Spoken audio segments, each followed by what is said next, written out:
नमस्कार, एक बार फिर से आपका स्वागत है भीष्म के इस मंच पर, जहां हम ऐसे बिजनेस मॉडल्स के बारे में बात करते हैं जो बहुत आसानी से एवं छोटी सी लागत से शुरू किए जा सकते हैं। आज फिर से हम एक ऐसे व्यवसाय के बारे में बात करेंगे जो हमारी आधारभूत आवश्यकता बन गया है, और हम ये भी समझेंगे कि इसकी शुरुआत कहां से हुई है, वर्तमान में क्या ट्रेंड्स हैं और भविष्य में इससे जुड़ी व्यापारिक संभावनाओं के बारे में।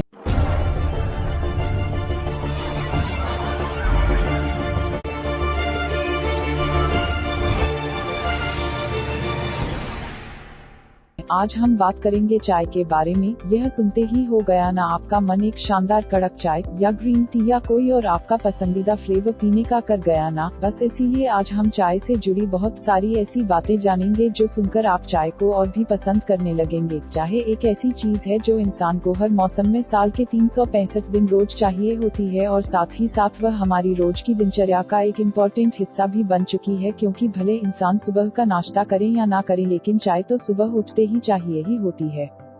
तो आइए सबसे पहले जानते हैं कि चाय का जन्म कहां और कैसे हुआ। हालांकि चाय पत्ती का इस्तेमाल हजारों सालों से दवाई के तौर पर होता आया है, लेकिन यह माना जाता है कि करीबन 5000 साल पहले चाइना के एक राजा के कटोरे में गलती से चाय की पत्तियां गिर गई थी और उसने वो पी लिया था और वह उसे काफी पसंद आई, तो बस तभी से चाय का चलन शुरू हो गया। अब यह बात कितनी सच है और कितनी झूठ, यह तो किसी को नहीं पता, लेकिन जैसी भी है बहुत ही इंटरेस्टिंग सुनाई देती है। तो आप जानते हैं कि चाय की हिस्ट्री भारत में किस प्रकार रही। 1820 की शुरुआत में ब्रिटिश ईस्ट इंडिया कंपनी ने असम, भारत में बड़े पैमाने पर चाय का उत्पादन शुरू किया, जो कि सिंगफो के लोगों द्वारा पारंपरिक रूप से बनाया जाता था। 1826 में ब्रिटिश ईस्ट इंडिया कंपनी ने यंडाबो संधि के माध्यम से अहोम राजाओं से इस क्षेत्र पर कब्जा कर लिया। 1837 में ऊपरी असम के चाबुआ में पहला अंग्रेजी चाय बागान स्थापित किया गया था। 1840 में असम चाय कंपनी ने इस क्षेत्र में चाय का व्यावसायिक उत्पादन शुरू किया। 1850 के दशक की शुरुआत में चाय उद्योग ने तेजी से विस्तार किया, चाय बागानों के लिए भूमि के विशाल पथ का उपभोग किया। सदी के अंत तक असम दुनिया में चाय का सबसे ज्यादा उत्पादन करने वाला क्षेत्र बन गया। और क्या आपको यह पता है कि IST मतलब कि इंडियन स्टैंडर्ड टाइम, जो कि पूरे भारत और श्रीलंका तक में चलता है, वह आसाम में नहीं माना जाता। आसाम की टी गार्डन का लोकल टाइम, जिसको टी गार्डन टाइम या बागान टाइम भी कहा जाता है, वह IST से 1 घंटा आगे चलता है। इस सिस्टम को आसाम के अर्ली सनराइज को ध्यान में रखते हुए ब्रिटिशर्स ने शुरू किया था, और यह सिस्टम चाय का उत्पादन बढ़ाने में काफी सक्सेसफुल भी साबित हुआ। ये तो था चाय का छोटा सा इतिहास। वैसे क्या आपको यह पता है कि दुनिया में टी टेस्टिंग को one of the highest paid jobs कहा जाता है ना? यह एक इंटरेस्टिंग फैक्ट्स। आइए अब चाय के कुछ हेल्थ बेनिफिट्स के बारे में भी बात करते हैं। काफी पहले लोग सिर्फ तभी चाय पीते थे जब वह बीमार होते थे, लेकिन फिर धीरे धीरे चाय हमारे कल्चर का एक हिस्सा भी बन गया। चाय को आयुर्वेद में काफी बड़ा मुकाम दिया गया है, और इसके बहुत से हेल्थ बेनिफिट्स हैं, जैसे कि चाय थकान और हैंगओवर को दूर करती है, और यह सूखे और फटे होठों को भी मुलायम करती है। साथ ही साथ चाय ओवेरियन और लंग कैंसर से भी बचाती है। चाय की एंटीऑक्सीडेंट प्रॉपर्टीज डाइजेशन को अच्छा करती है। एंजाइटी और डिप्रेशन को भी चाय से दूर किया जाता है, और अगर बिना शक्कर के ली जाए तो यह डायबिटीज से लड़ने में भी मदद करती है। तो है ना यह एक संजीवनी। अरे हाँ, संजीवनी तो याद आया कि चाय रामायण में संजीवनी बुक में भी मेंशन करी हुई है। तो आइए देखते हैं चाय का बाजार कितना गर्म है। गर्म चाय की तरह ग्लोबल चाय मार्केट की वैल्यू 2019 में $55,144 मिलियन था, और 2027 तक $68,950 मिलियन तक पहुँचने का अनुमान है।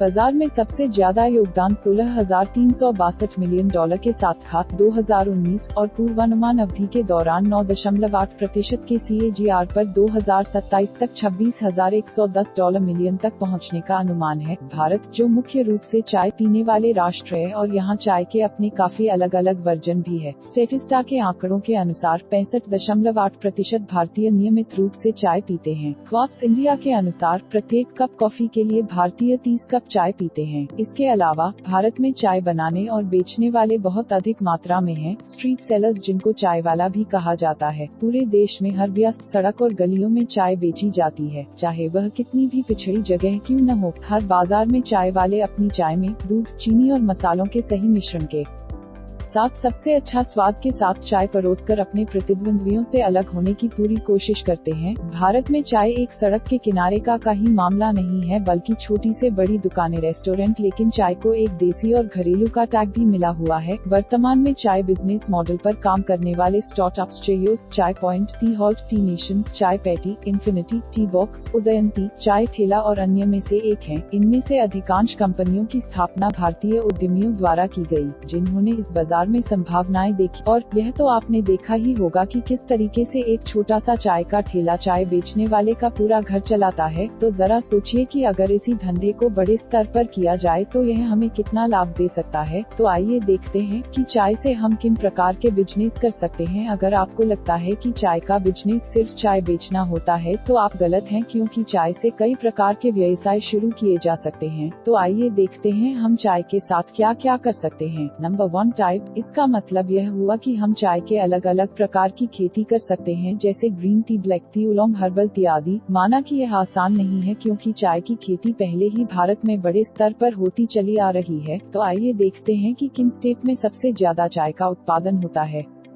असम, वेस्ट बंगाल, तमिलनाडु, केरला, त्रिपुरा, अरुणाचल प्रदेश, हिमाचल प्रदेश, कर्नाटका, सिक्किम, नागालैंड, उत्तराखंड, मणिपुर, मिजोरम, मेघालय, बिहार, उड़ीसा में चाय उगाई जाती है। लेकिन आप निराश ना हो, क्योंकि सिर्फ उगाना ही एक बिजनेस नहीं है, बल्कि असली बिजनेस तो शुरू होता है चाय के उत्पादन के बाद। तो अब बढ़ते हैं बिजनेस नंबर 2 की तरफ, जो की है पैकेजिंग। अब मार्केट में चाय बेचने के लिए उसकी पैकेजिंग की बहुत जरूरी है, जो की काफी अलग अलग प्रकार की होती है, जैसे plastic container, loose tea, paper board, aluminium tin और टी बैग्स। अलग अलग पैकेजिंग अलग अलग कारणों और चाय के हिसाब से करी जाती है, और बिना पैकेजिंग के चाय कस्टमर तक नहीं पहुंच सकती। मतलब यह हुआ कि पैकेजिंग में भी बहुत सारी व्यापारिक संभावनाएं हैं। तब देखते हैं बिजनेस नंबर 3, जो है डिस्ट्रीब्यूशन का। मान लिया कि हमने पैकेजिंग कर दी, तो अब पैकेजिंग करने के बाद चाय को कस्टमर तक कैसे पहुंचाया जाएगा। तो इस समस्या को दूर करता है डिस्ट्रीब्यूशन चैनल। मतलब कि अब चाय को अलग अलग जगहों पर डिस्ट्रीब्यूट किया जाएगा, जहां से कस्टमर चाय को खरीद सकता है, जैसे कि supermarkets, हाइपरमार्केट्स, speciality stores, convenience stores, online stores आदि। और शायद आपको यह जानकर खुशी हो कि डिस्ट्रीब्यूशन एक बहुत ही बड़ा बिजनेस है और इसमें बहुत फायदा भी होता है। अब देखते हैं बिजनेस नंबर 4, जो की है टी सेलिंग। जैसे कि हमने थोड़ी देर पहले जाना था कि किस प्रकार चायोस जैसी नई कंपनियां भारत में शुरू हुई और कितने प्रॉफिट के साथ चल रही हैं, उसी तरह हम टी सेलिंग को भी एक मेन स्ट्रीम बिजनेस बना सकते हैं, जिसमें अलग अलग तरह की चाय बेची जा सकती है, जैसे कि मसाला चाय, ग्रीन टी, ब्लैक टी, इलायची चाय, अदरक चाय आदि प्रकार से देख सकते हैं। और लोग अपने स्वाद के अनुसार अपनी पसंदीदा चाय खरीद सकते हैं।